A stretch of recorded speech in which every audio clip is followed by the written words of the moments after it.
This news is brought to you by Bhushan Jewellers, Solan.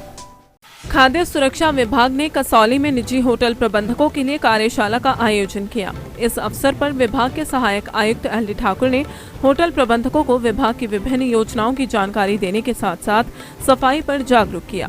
उन्होंने कहा कि सभी दुकानदार परिसर को एकदम साफ सुथरा रखें। उन्होंने बताया कि दुकानदार कुकिंग ऑयल बार बार इस्तेमाल ना करें, इस्तेमाल करने के बाद उसे डिस्पोज कर दें। इसके अलावा उन्हें कुकिंग ऑयल की जांच कैसे की जाती है उसका भी लाइव डेमो दिखाया गया। उन्होंने बताया कि विभाग द्वारा 2 फूड वैन की शुरुआत की गई है। अगर किसी होटल व दुकानदार को अपने खाद्य पदार्थों का सैंपल चेक करवाना है तो वह किसी भी समय करवा सकते हैं। सर, आज जो होटल्स के लिए अवेयरनेस का प्रोग्राम रखा था आपने, उसके बारे में हमें बताइए सर। आज स्पेसिफिकली FSSAI द्वारा जो ईट राइट चैलेंज पूरे भारतवर्ष में चलाया है, जिसमें डिस्ट्रिक्ट और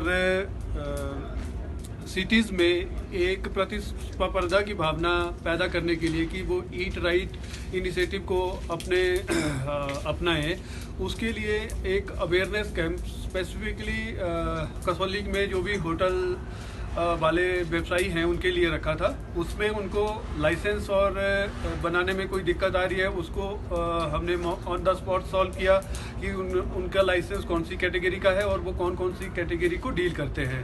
तो मैक्सिमम होटल वाले लाइसेंस तो ले लेते हैं प्रिपेयर्ड फूड कैटेगरी में, पर उसके अलावा भी वो जैसे बिवरेजेस, कॉन्फेक्शनरी, बेकरी आइटम्स भी सेल करते हैं, तो वो आइटम भी लाइसेंस में होनी चाहिए। तो इस बारे में उनको लाइव डेमो करके दिखाया।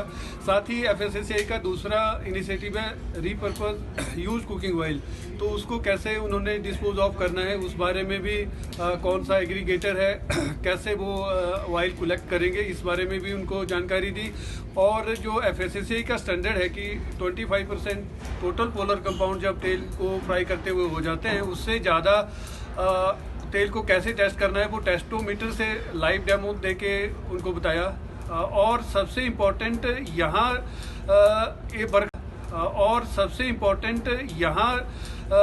ये वर्कशॉप रखने का जो मेन उद्देश्य यही था कि जो एक FSSAI का हाइजीन रेटिंग इनिशिएटिव है उसमें सभी लोग पार्टिसिपेट करें।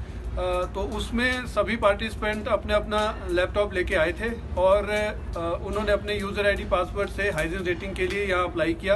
किस ढंग से अप्लाई करना है वो उनको लाइव करके दिखाया। सर, लगभग कितने लोग थे जी आज?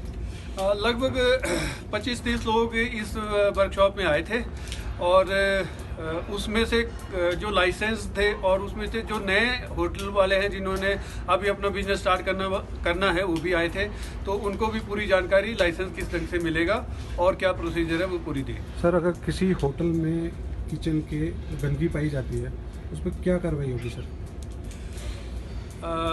कार्रवाई जो भी प्रोविज़न है एज पर कार्रवाई उसी प्रोविज़न के तहत होती है।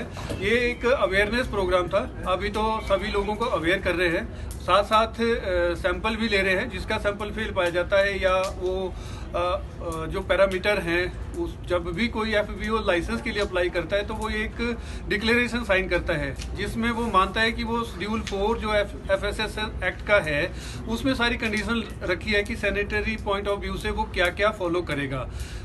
और जो उसको फॉलो नहीं करता है तो सेक्शन 58 में उसमें 2 लाख तक का फाइन का प्रोविज़न है।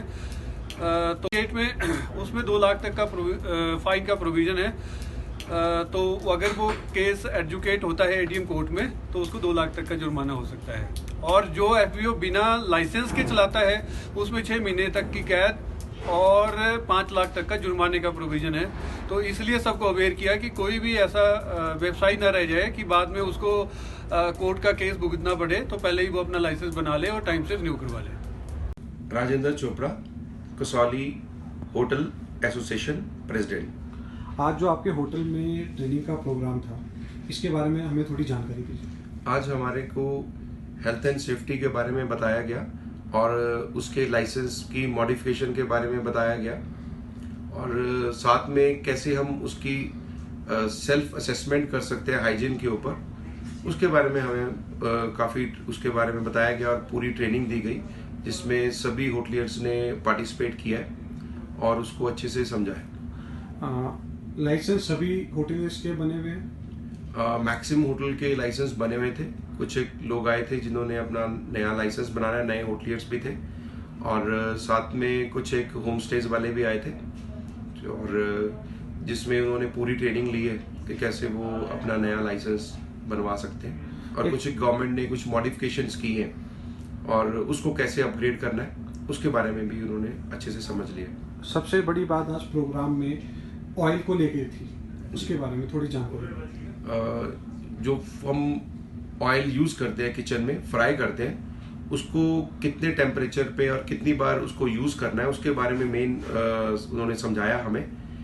और वो जो ऑयल है उसमें अभी कुछ चेंजेस ये किए इन्होंने, उसको कैसे डिस्पोज ऑफ करना है, और उसके लिए इन्होंने वेंडर कुछ अपॉइंट किए कि जो हमारा ऑयल बच जाता है वो ऑयल हमारे से वो वेंडर्स लेके जाएंगे, उसके लिए वो 30 रुपीज पर। पारंपरिक व आधुनिक आभूषणों को लेकर प्रदेश में ब्रांड बन चुका भूषण ज्वेलर्स सोलन अपने ग्राहकों के लिए विस्तृत रेंज उपलब्ध करवा रहा है। भूषण समूह लगातार 50 वर्षों से विभिन्न क्षेत्रों में अपनी सेवाएं दे रहा है और मात्र 5 वर्षों में ही आभूषणों की दुनिया में अपनी पहचान कायम कर चुका यह शोरूम अपने बेहतरीन डिजाइन के लिए ग्राहकों की पहली पसंद बन गया है। आभूषण चाहे सोने के हो या फिर हीरे व चांदी के, इनके डिजाइन का कोई सानी नहीं है। वैरायटी, विश्वसनीयता और ग्राहकों की उम्मीदों पर खरा उतरने का संकल्प लिए यह ब्रांड निरंतर सफलता के नए आयाम स्थापित कर रहा है। भूषण ज्वेलर्स के एमडी विनय गुप्ता का कहना है कि न्यू वैरायटी, न्यूनतम मेकिंग चार्जेस, ढेरों उपहार व शोरूम में अपनेपन का एहसास हमें अन्य ब्रांड से जुदा करता है। इसी वजह से आज हम ग्राहकों के दिलों पर राज कर रहे हैं। तो अगर आप भी आभूषण खरीदना चाहते हैं तो चले आइए आज ही भूषण ज्वेलर्स सोलन।